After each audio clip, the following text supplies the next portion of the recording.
Découverte à présent d'une expérience hors norme, se promener en forêt, les yeux bandés. Eh oui, alors seul, Maxime, ça pourrait être dangereux, mais la maison de l'homme et de la forêt. Carnuta propose de vivre cette expérience en toute sécurité, accompagné de non-voyants. L'objectif est de faire découvrir la nature à travers d'autres sensations, mais aussi de sensibiliser le public aux difficultés des personnes atteintes de cécité. Diane Lemoisson. Ouais. Est-ce que vous sentez la différence entre ce qu'il y a dessus et dessous? Il y a deux côtés différents. Les yeux bandés, une simple motte de mousse n'offre déjà plus les mêmes sensations. Alors dans une balade en forêt, notre perception des choses est complètement modifiée. C'est frais, on sent la fraîcheur et on entend quand même le vent un peu dans les feuilles. C'est pas la même chose que quand vous êtes en ville et tout ça. Là, c'est vraiment la nature.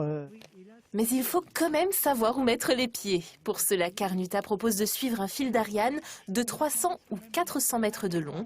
Pendant le parcours, des ateliers sensoriels permettront de stimuler le toucher, l'odorat, l'ouïe et même le goût. La promenade sera encadrée par des déficients visuels de l'association Eclipse.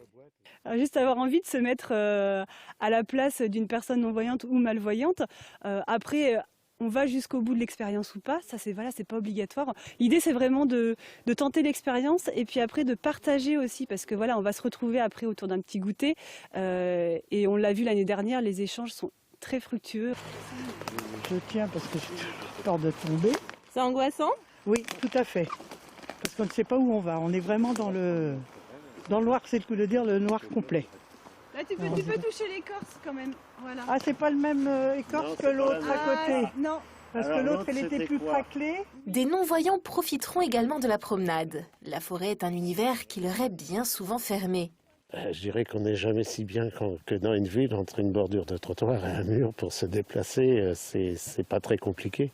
Tandis qu'en forêt, il n'y a pas de trottoir, c'est des chemins, c'est de l'herbe, c'est des feuilles, c'est des branches par terre, c'est des trous. Voir la forêt autrement, c'est le vendredi 28 octobre de 14 h à 17 h. L'expérience est gratuite, mais l'inscription obligatoire.